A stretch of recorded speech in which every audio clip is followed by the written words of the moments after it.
Hello everyone, I'm Skratch. Welcome to the channel. This is a Dragonheir Silent Gods video. Hopefully you're having an amazing day. Let me know in the comments down below how is your day going so far. Now I had a lot of you guys asking me to do this video and the main topic is Skratch. How are we prioritizing our stamina? How are we managing our resources efficiently to make sure we're not left behind, to make sure we're not wasting our time and stamina on the wrong things? And that's what we're going to discuss in today's video. For example, if we're going to head over to the journal and click right here, you're going to be able to see all the dungeons that you have unlocked. Now, there are quite a few of them. You're going to have the Goblin, you're going to have the Domains, you're going to have the Gear dungeons. Keep in mind, you have the Temporal Vortex, which is the clan boss. But unlike other games, I wouldn't make that my main priority, okay? Because it is rewarding, but it's not as wow compared to Raid Shadow Legends, for example, where the main thing you want to get sorted is a 1 key UNM. It's not really the same sort of vibe here, but it's going to get more important later on, and I'm going to explain you everything. So when we are talking about dungeons, guys, we have Goblin Layer 1 and Goblin Layer 2. The only things that we are missing at the moment is the Ancient Battlefield, which is another dungeon for runes. So this one gives you the positive runes. This one will give you the negative runes, which you're only gonna unlock once your characters, your heroes, will reach 5-star. Then, we didn't have it in the beta, but from what I understood from the developers, we're gonna get Goblin Layer 3, which will be amazing because that means that we're gonna be even more efficient with our energy and we're gonna get more XP potions from farming a higher difficulty of the Goblin, which is definitely gonna be something very, very good because it allows us to build more champions than it used to do in the beta. Now, the domains themselves are very important. You're gonna need to end up in having 3 different teams, okay? And the reason why is it important because you cannot beat ice with ice, you cannot beat fire with fire, and you cannot beat light with light, okay? So you need to keep that in mind. You're gonna need 3 different teams for that. Now, your main character will be able to switch element, not a problem. And I wouldn't suggest you to focus everything that you've got in making 3 teams for this straight away. No. You have your main team, your core team that you decided to go with from the beginning of the game, and that can beat one of the elements, okay? So keep that in mind. Then slowly, you're gonna be able to advance other teams that will allow you to farm lower stages of the domains and will allow you to push your main team to a higher rank slowly. But that's a work in progress. The main thing that you will want to prioritize, no questions asked, is to go as high as possible on the Goblin layer. Now, the reason for it, guys, is because that will give you the potions, right? The higher the stage, the more rewards you're getting. And what I would suggest you to do as well when you are doing this content, let's just say I've just done 5 runs on the Goblin, okay? And basically what's happening is that you're getting some potions. Stop, go and put those potions in the heroes that you're using. Maybe you have a DPS champion that can get a few more levels. Go and do that because that little thing might enable you to go to the next stage, might enable you to 2-star it, might enable you to 3-star it, and that will increase your return per run because you'll be getting more potions. Very, very important. Now, the next thing to keep in mind is you don't want to get stuck 24/7 in just doing the Goblin or just doing one specific thing because that will hold you back as well. What you want to do is do some Goblin today, you got a few levels, then you're gonna go to the next most important thing, and this will be probably the most fun thing in the entire game, and that will be the Grave of Venom, okay? You go right here, and you're gonna farm this, and just because you leveled up your heroes a little bit more compared to yesterday, that might just enable you to go a stage higher, and you're gonna beat a higher stage today. You might get a couple of upgrades from here, you're gonna go and equip those on your heroes, and then you know what you're gonna do? You're gonna go all the way back to the Goblin and move over to the next stage. And that will be very efficient for you. It's like a circle, okay? You go back and forward, back and forward, back and forward. That's the secret on how you're progressing faster. If you get stuck with one thing and that's the only thing that you're doing for a few days or so, you're not gonna advance in the game, unfortunately. It's not a good idea, you know, so keep that in mind. Now, how I mentioned, we do have different dungeons, and we have, for example, the Grave of Venom, which is gonna be the #1 dungeon. I'm gonna explain you why in a second. The Grave of Curse. Now, the Grave of Curse will actually drop you gear that will be good for your support champions, will be good for your tanks, and you're not gonna build as many as you're building damage dealers. And you're not gonna need to be as picky with the stats because, hey, you don't need to have the perfect weapon with crit rate, attack, and crit damage. You know what I mean? Like the damage stats. So it's gonna be a bit different here. That's why probably you're gonna end up in farming 20% this.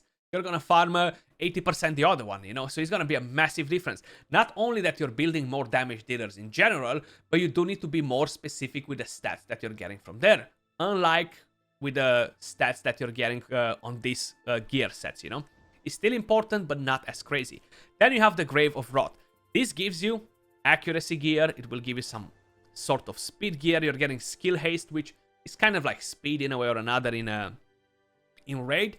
And you want to farm this 100%. Like, this will actually be very beneficial for some of your champions. But again, not for every single champion. And even though you could argue it and say that you want to be a bit more specific on these sets, and I would agree with it, you don't need to be as specific as with the damage gear either, you know? So you won't be farming much of this either.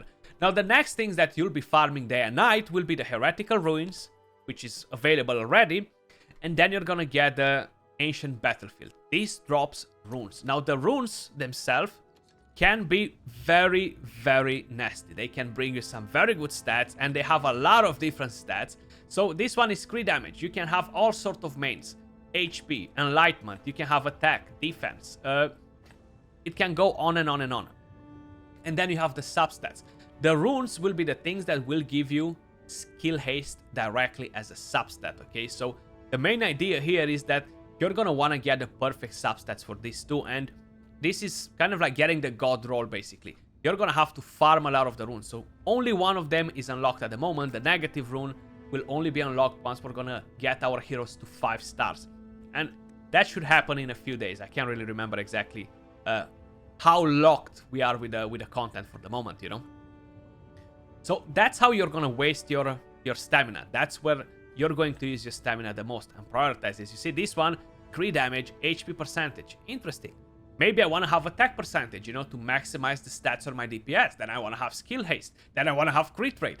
And it's gonna be a lot of grind with the runes as well. Similar with the Grave of Venom, you know, because if you're not getting the right stats, you're gonna have to go back and forward. Now, I gotta admit it, I haven't been the most efficient player for Season 1, guys, because I left my energy to overflow. I messed some runs here and there, you know, and that's how my heroes look at the moment. But I'm sure that there are people that use the same amount of stamina, and they might be a little bit more ahead than me because of that, you know. So keep that in mind as well. You see, I don't have 3 teams for all the domains. What I'm doing, I have a bit of a mixture of champions. So I have a team for the Flame domain, which I can do stage 3, stage 4 without a problem. I cannot do stage 5 yet.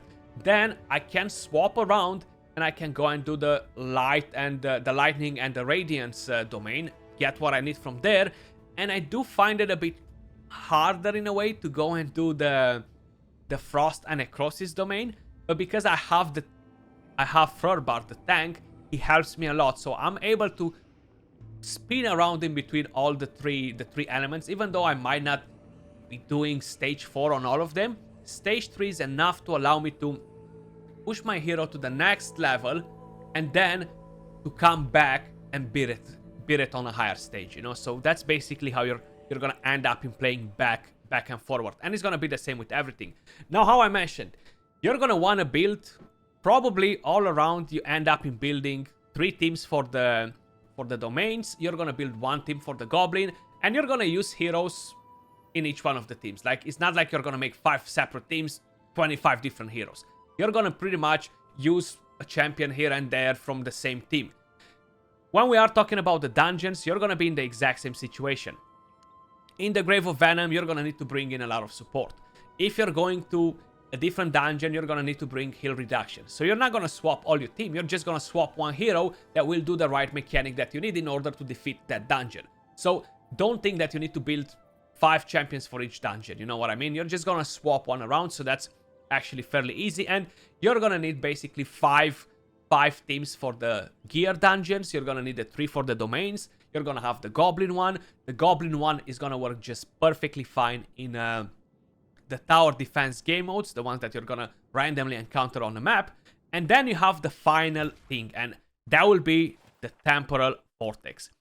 And that is gonna be pretty damn interesting because you will have to test quite a bit. It really depends what heroes you have. And how I mentioned, it's not like Raid where this is the very first thing you want to prioritize to get the rewards. It's still gonna be very beneficial, but this is a bit harder to work on, and it takes a bit of time, you know, if you really want to put in very good results. I'm only on the second stage right here. I don't have the best heroes, the best team for the temporal vortex, and I wouldn't suggest anyone early on to prioritize to build their team for this, because that will hold you back so much in the other content, and it's just not worth it, you know. Like, I'm not saying this is a bad thing to farm the boss with the best result possible, but the returns compared to the returns you'll be getting from farming the dungeons on the right stages are literally not, you can't compare them, okay? They're just not nowhere to be found compared to the returns from the dungeons, domains, the goblin, etc., you know. So keep that in mind. Later on we will unlock different game modes as well, which will be very similar with faction wars, but will be based on elements. So that will be part of the end game, where you're gonna have to build teams for each one of the elements, and you're gonna have to swap around champions in there as well, depending on what other enemies you're fighting. And who knows what other content we're gonna have unlocked if they decided to bring anything else new as a surprise compared from the beta, guys. But that was all for this video. Hopefully you found it helpful. Hopefully it shed some light on how you can actually manage your stamina, your resources, what dungeons to prioritize. And let me know in the comments down below if you've got any god roll gear so far. I've actually got a chest piece the other day, and I'm trying to remember on who I've actually equipped it. Look at that. Attack, crit rate, crit damage. Beautiful. It's actually very, very nice. I got it last night. If you got anything crazy like this, let me know in the comments down below. But that was all for the video. Appreciate every single one of you guys watching. Much love, and I'll catch you all soon in the next video. Peace.